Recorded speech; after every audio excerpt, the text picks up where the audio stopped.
By the way, Rashid Shaheed is a burner. Oh, How does that? I mean, that feels like to me that plays into Darnold. What do you project there? Yes.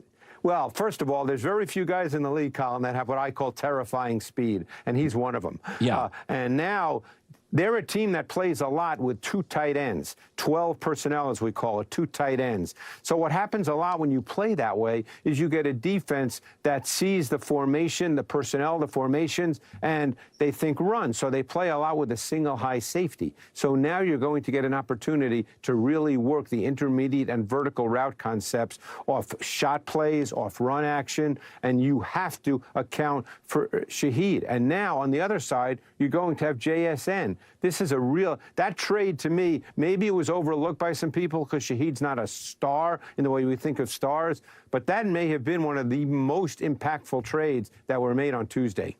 I love that the Seattle Seahawks have a bunch of these receivers that everyone doesn't really know. No one's like truly comfortable saying their names, like Rashid, Shahed, Jackson Smith, JSN.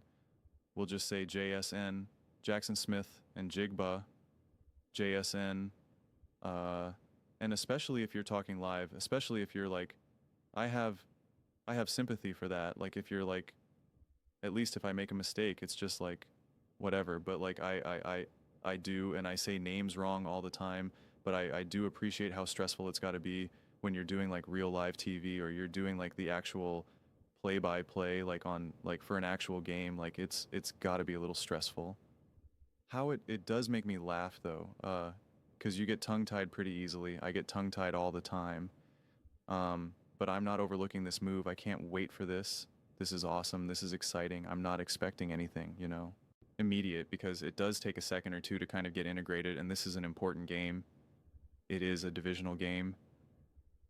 You know, it's going to be a little bit different with obviously a different quarterback now with Jacoby Brissett. So that adds a little bit of a wrinkle. But defensively, at least for the Cardinals, they're going to understand Seattle pretty well. And I think they'll understand Seattle's offense better than Seattle's defense will understand the Cardinals' offense with Jacoby Brissett. That does add just a newer wrinkle to it.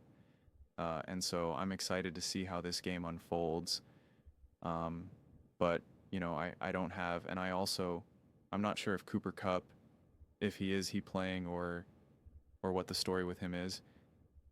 But I'm excited. This hopefully should also open up the run game more for the Seattle Seahawks and actually make things a little bit easier for Sam, not only because it's going to open up for both these receivers and everyone involved in the passing game, like Jackson Smith and Jigba and company, but I'm actually also really hoping that Clint Kubiak is going to be able to just really keep defenses on their toes and really be able to lean in the run game more, actually, to just really open things up, because there's just going to be such a threat to just rip defenses is over the top and just SL, you know, just gash them, that it really opens up the run game.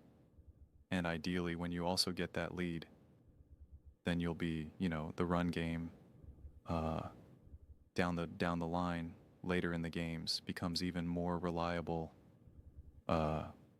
more consistent. And in any of the moments that you're kind of like, all right, you know, it's 3rd and 3 and there's you know, 2 minutes and 10 seconds to go, and it's one of those weird things where you're just like, oh, well, do they want to risk throwing the ball here because the clock could stop?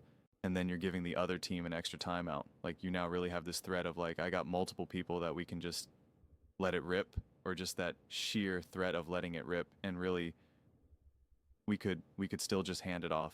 We could still just hand it off, get the 3 yards, 4 yards, whatever.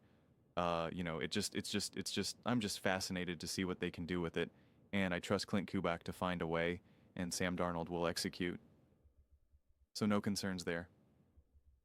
So I'm excited, but those are just my thoughts. I'd absolutely love to hear yours. Let me know your thoughts in the comments below. Please don't forget to subscribe. Don't forget to give this video a thumbs up. Thank you so much. See you next time.